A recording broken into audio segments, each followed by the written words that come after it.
care who you are, life is going to knock you down. Listen to me, many of you right now, life's got you up against the rope, and you got to do me a favor. Like, you can't give up. You can't give in. Pain is temporary. Pain is your friend. Pain is going to take you to the next level. When you going through pain, I know what you feeling. I know exactly, because I've been there. I've done that. But you got to work through it. And the reason why most of you are not successful is because every single time stuff not going your way, you give up, you quit, you let go, and people feel weakness. They feel it. You can feel when somebody's not committed, when they're not all in, when they're not dedicated. And there's another level you get to when you go all in. Winners win and losers lose. There are going to be times that you're going to be wondering, why should I keep showing up and working my business? Why should I keep at it? Why should I keep showing up to the conventions? Why should I keep picking up the phones and making the phone calls? Why should I keep fighting for my goals and fighting for my dreams?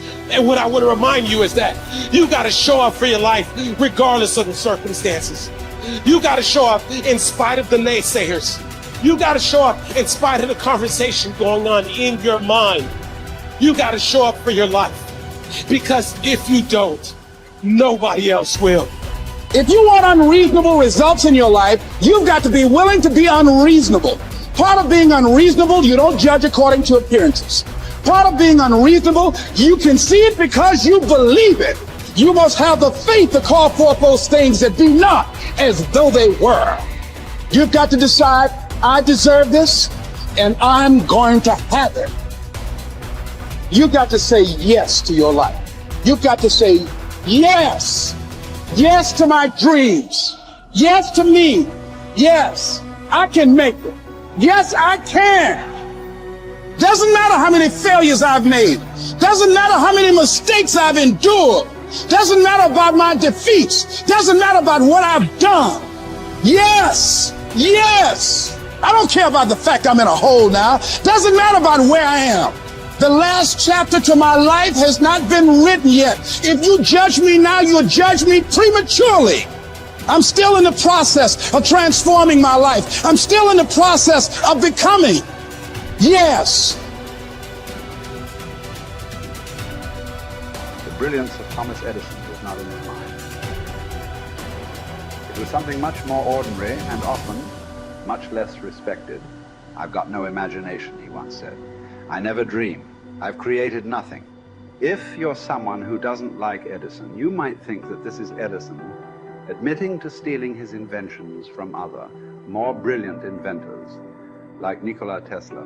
Not quite, but he did readily concede that most of the credit belonged to something other than his brain. The genius hangs around his laboratory day and night, Edison said. If anything happens, he's there to catch it. If he wasn't, it might happen just the same. Only it would never be his. What he's talking about is showing up. The incredible, underrated power of clocking in every day, putting your ass in the seat, and the luck this seems to inevitably produce. Edison lived in his laboratory and never missed a day. Like Gehrig, even when he was sick, when he was tired, or when visited by tragedy or disaster. The modern conveniences we can trace to his lab then owe far more to his body than his brain, to the compounding power of consistency rather than sheer brilliance. It wasn't about inspiration. It was about getting to work, show up and try. Get on the treadmill, pick up the violin, script out some sequence, reach out to some clients, read some reports, lift a couple weights, jog 1 mile, cross one thing off the to-do list, chase down a lead. It doesn't matter what it is. All aspects of our life benefit from this circumscribed kind of discipline. Just as long as you do something every day, that is the important thing. Show up. When you're tired, when you don't have to, even if you have an excuse, even if you're busy, even if you won't get recognized for it, even if it's been kicking your ass lately, once something is done, you can build on it. Once you get started, momentum can grow.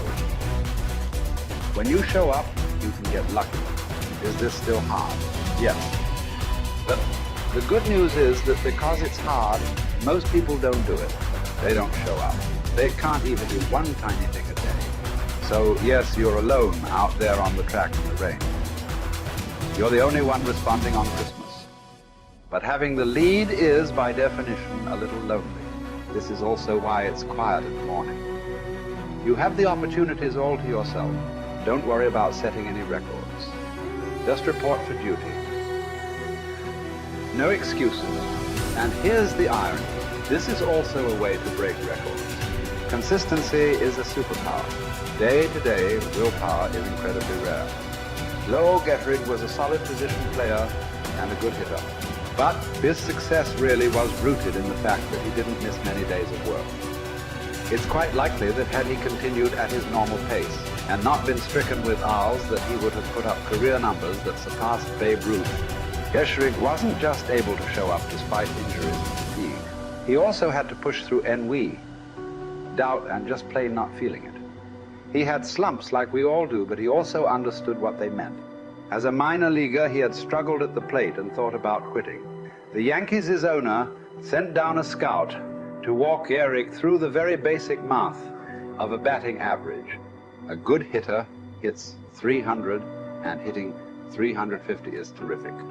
Hitting 400 is almost unheard of. What does that translate to?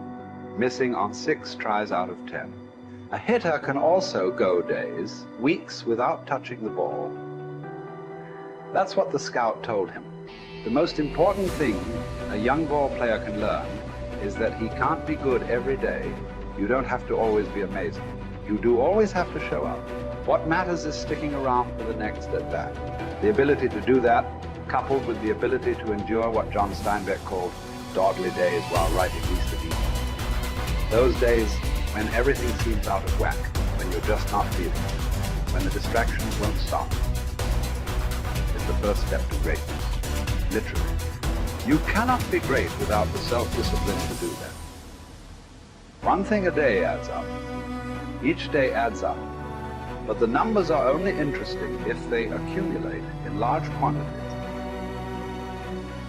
You guys that are just getting started, you're not going to start right here. You're going to start down there, probably in another city, another town. I grew up in Lake Charles, Louisiana, no money, raised by a single mother. I was in debt at 25 years old. First thing that I had to do in my life was not learn a new skill. First thing I had to do to get my life moving in the right direction was self-development. It is vital. It was vital for me that I improved myself and I could start depending upon me. I had to show up every day with some rituals, some disciplines, and start getting myself to trust me, not trust others, but trust myself to do the right thing every day. One of the things that I started doing was beating the sun up every morning. I'm going to beat that sun up every morning so that I have the discipline and the control over my life. So I knew, hey, before that thing pops, I'm going to pop. I'm going to get out of bed, depend on myself, get up at the same time every day. And for me, that time, regardless of where I was beat that sun up. No matter where I am, I'm going to beat that thing up. So it gives me a sense of control over my own life. Second thing,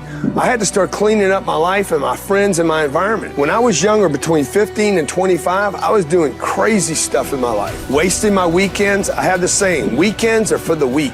I was drinking, fooling around with a bunch of bad things, bad people. At 25 years old, I cleaned it all up. Quit going to those places. Quit hanging out with people that did not have ethics and discipline in their life. I wanted to build something in my life. I wanted to become someone. And to do that, to become someone in the eyes of the world, just beating that sun up every morning gives me the sense of accomplishment that I did what I said I was going to do, that I woke up when I said I would wake up, and I start building respect for myself, start believing in myself so that I can go out into the world. And maybe today when I go into this meeting that I'm dressed for, they'll believe in me as much as I believe in me, and that'll show up in a contract, a deal, maybe even some money.